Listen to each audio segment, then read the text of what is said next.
I came to uh, the wheel having like checked off all the boxes of, like kind of like Jeremy said, I've had some like really wonderful, powerful careers.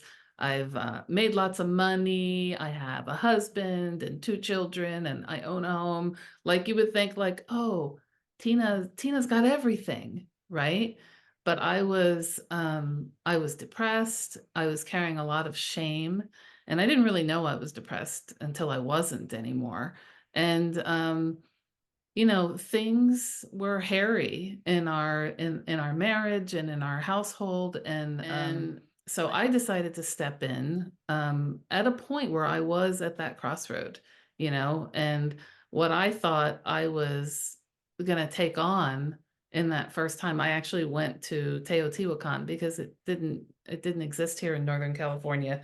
Um, and I thought I was going to take on body shame, that I really have felt that my whole life. I've done workshop after workshop after workshop trying to like get over this thing that's holding me back. Like I was trained as a life coach. I was like, going to therapy, like doing all this stuff, but I just could never like break through it.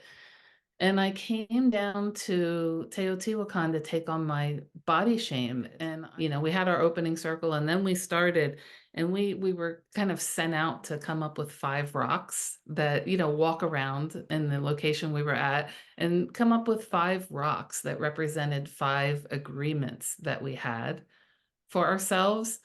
And I was just like, in putting the attention on it, I just couldn't believe how I talked about myself and how I thought about myself. I just was like, what? I can't believe this.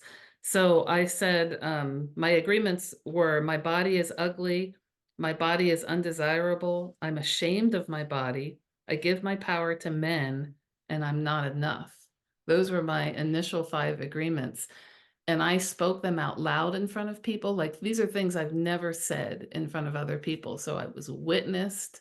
I spoke them out loud, and I took them to task with every ceremony we did, every teaching, every inquiry. Like I just kept bringing them to task. And really my goal ended up being not I want to get rid of body shame. My goal ended up being I want to love myself.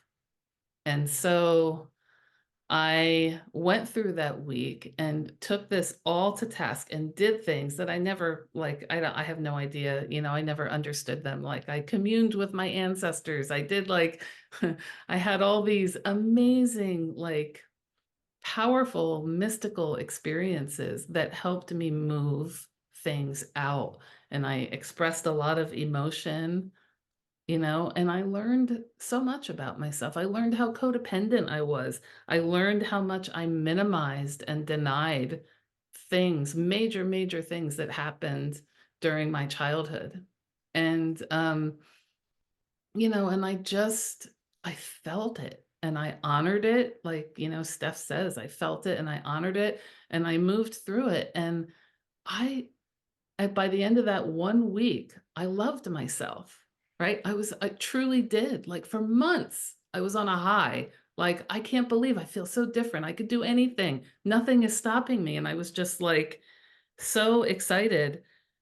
And then I decided, there's also the second half, right? I immediately decided, like Jeremy was saying, that I wanted to be an apprentice. Like I wanted to dig deep into this. This was like what I've been looking for, all the work I've been doing for decades. This is what I've been looking for. And now to bring it to a quick close, because I know we're running out of time, but I continued to go back and I apprenticed and master apprenticed, and I went to Teotihuacan 8 times in 2 years. And in those times, I took on my fear. I took on using my voice. I took on being seen, learning to receive love. I recovered my spirituality. Like, I recovered my spirituality. That may even be like the biggest thing that happened through this, you know?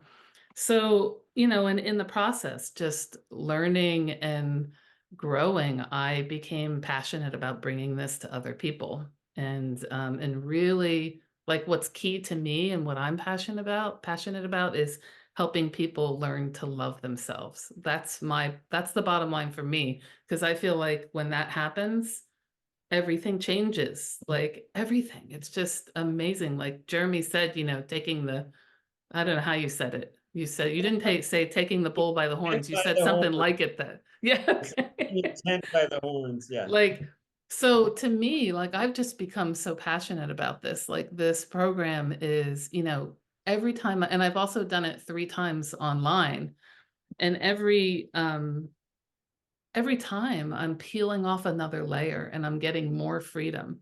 And it's not like it's fun and easy. It can be fun. But, like, every time there's grief, it's hard work, but it's so worth it to get to that freedom. And, like, I feel like now I'm in my mid-50s, and I started this when I was in my early 50s. And I feel like, a different person because I've really immersed myself in this.